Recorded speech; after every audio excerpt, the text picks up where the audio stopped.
Gitlab is an open DevOps platform. You can use the SaaS version where there is no technical setup required, or you can download, install and maintain your own Gitlab self-managed, on your own infrastructure or in the public cloud environment. See the key differences between Gitlab SaaS and self-managed. In this blog post we will choose the Gitlab self-managed version and deploy the instance using the official Helm chart. This chart is the recommended and supported method to install Gitlab on a cloud-native environment. The Gitlab/Gitlab chart is the best way to operate Gitlab on Kubernetes. This chart contains all the required components to get started, and can scale to large deployments. By default, the Helm chart deploys all components on Kubernetes. In a cloud-native environment, to be production-ready, we need to use cloud-provided solution to outsource the dependencies. PostgreSQL on Amazon RDS. Redis on Amazon Elasticake. Object storages with Amazon S3. Use an external volume for Gitlab. Prerequisites: installing and configuring AWS CLI Terraform kubectl Helm CLI. Create a public hosted zone in Route 53. See tutorial. Request a public certificate with AWS Certificate Manager. See tutorial. Network. In this section, we create a VPC, 2 private and public subnets, 2 NAT gateways and an internet gateway. Following files can be downloaded from the description: plan/vpc.tf, plan/subnet.tf. Following files can be downloaded from the description: plan/nat.tf, plan/igwa.tf. Amazon EKS. In this section we create our Kubernetes cluster with the following settings.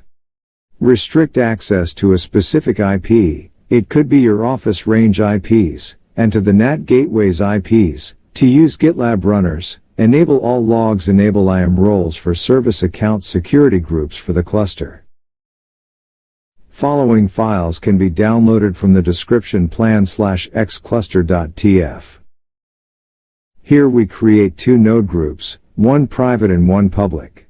Following file can be downloaded from the description: plan/xnodegroup.tf. Gitlab. Let's start by outsourcing object storages. External object storage. Gitlab relies on object storage for highly available persistent data in Kubernetes. For production quality deployments, Gitlab recommends using a hosted object storage like Amazon S3. 1. In the following Terraform we outsource: Docker registry images, long file storage, artifacts, uploads, packages, external pseudonymizer, backups. Following file can be downloaded from the description: plan/s3.tf. We use server-side encryption with Amazon S3 Managed Keys, SSE S3. You can easily replace this encryption by server-side encryption with customer master keys, CMKs, stored in AWS Key Management Service, SSE KMS, 2. IAM permissions. To authorize Gitlab to access the object storages, we need to create an IAM role. Following file can be downloaded from the description: plan/yam.tf. External PostgreSQL database. PostgreSQL persists the Gitlab database data. We create the RDS instance with 2 read replicas to load balance the traffic. We restrict incoming network traffic only from private subnets. Following file can be downloaded from the description: plan/rds.tf. External Reedus. Reedus persists Gitlab job data. We use Amazon Elasticake to create the Reedus cluster. Only EKS worker node groups are authorized to access the Reedus nodes. Following file can be downloaded from the description: plan/elasticake.tf. External persistent volume. Gitlab persists the Git repositories and requires persistent storage, configured through persistent volumes that specify which disks the cluster has access to. GitLab currently recommends using manual provisioning of persistent volumes.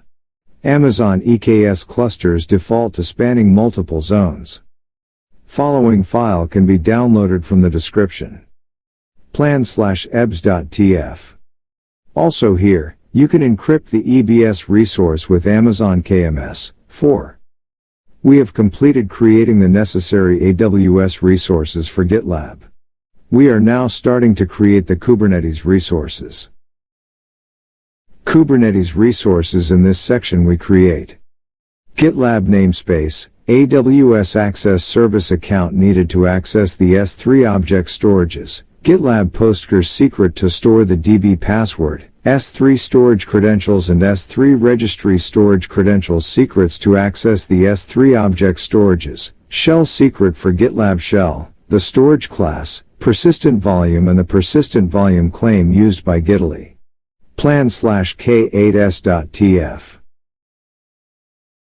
Helm. We finish by configuring the Helm chart. Following file can be downloaded from the description. plan/gitlab.tf.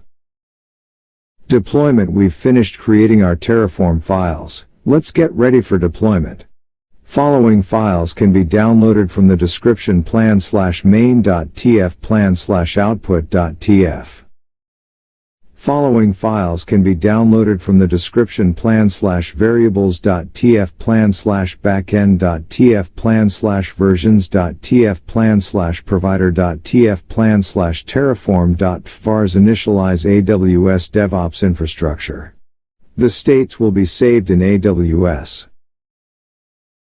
Complete plan/terraform.vars and run. 1. Access the EKS cluster using 2. To deploy the Amazon EBS CSI driver, run one of the following commands based on your AWS region. 3. Annotate the EBS controller Kubernetes service account with the ARN of the IAM role that you created in Terraform. 4. Delete the driver pods. 5. Check if all resources have been created properly. Connect to the GitLab web application with the root user and the initial root password. That's it. The source code is available on GitLab. Conclusion. We discovered in this article how to configure and deploy a production-ready GitLab on Amazon EKS. Hope you enjoyed reading this blog post. If you have any questions or feedback, please feel free to leave a comment. Thanks for reading.